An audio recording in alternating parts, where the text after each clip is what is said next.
Jamie, really exciting heading into this weekend. We see Te Akau Shark and Avantage in the BCD Group Sprint. Just tell us, how are they preparing? Yeah, they've prepared well. Avantage just bounced through her win at Wellington in good order, and 3 weeks into this race seems to suit her, and she worked nicely here this morning. In Te Akau Shark, he's done everything right. He's trolled well, he's had an exhibition gallop, and we think he's forward enough for 1400.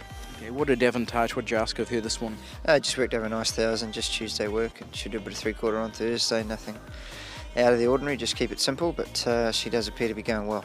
She steps into weight for age now. Of course, the telegraph was pretty much the same, but this is the big guns, isn't it? Where all the stars are all coming together. Yeah, I guess there's a couple of fresh faces, but there's a few different form lines coming into it out of races like the Westbury and bits and pieces like that. So yeah, there's fresh faces in there, but off the way that she won last time, I didn't think she could have done much more. And she's certainly going to be very competitive. Okay, this weekend, new rider booking required with Opie going to Te Akau Shark. Who have you got? Troy rides her. He rides her in pretty much all of her work here, and he was a logical choice. He does a lot of hard work behind the scenes, and he's been riding particularly well.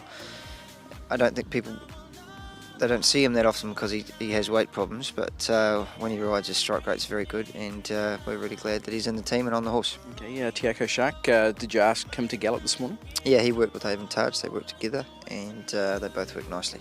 Okay, yeah. Has he progressed since we last seen him? Yeah, he's good. He worked well at Ellerslie the other night, Karaka night, and that just sort of just tidied him up a little bit, almost like a second trial for him.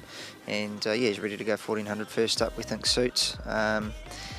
It's going to be interesting, not a lot of rain around for him, so hopefully they can get some water on the track. Okay, we saw him run 1200 metres pretty well at Te Rapa fresh last preparation, but obviously there was on a more rain affected track. What do you expect from him this Saturday? We're expecting him to run very well. We think he's class horse, his form in the spring suggests that. And I think 1400 now at his stage, now that he's a little bit older, does suit him a little bit better than the 1200 that he ran in the Foxbridge. He was off a long break then, so 1200 probably suited him, but he's only had a month off, a couple of good solid hit-outs, and 1400 first up looks ideal. Okay, yeah, you've had them against each other in track work this morning. They're against each other this weekend. Who comes out on top? Well, Avantage has got the fitness edge. She's going very well, in great form, but Te Akau Shark's class horse of the field. Proven Gr.1 weight for age performer on both sides of the Tasman, so yeah, it's going to be an interesting race. It's not a bad problem to have.